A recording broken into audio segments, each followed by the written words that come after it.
نبی پاک صلی اللہ علیہ وسلم فرماتے ہیں میرے پاس فرشتہ آیا، روز دعا مانگتے تھے نا حضور امت کی بخشش کے لیے، تو فرماتے ہیں کہ میرے پاس فرشتہ آیا تو رب کریم نے فرمایا محبوب دو باتوں میں سے ایک اختیار کر لو۔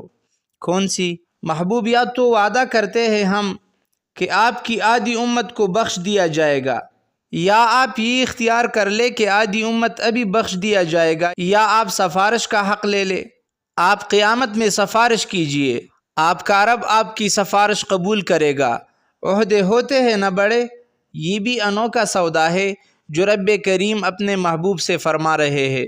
یا ابھی آپ اختیار لے لے آدھی امت بخش گئی، تو رسول کریم فرماتے ہیں میں نے کہا مالک آدھی نہیں، سفارش کا حق دے، تو پھر میں جس کی سفارش کروں تو قبول فرما۔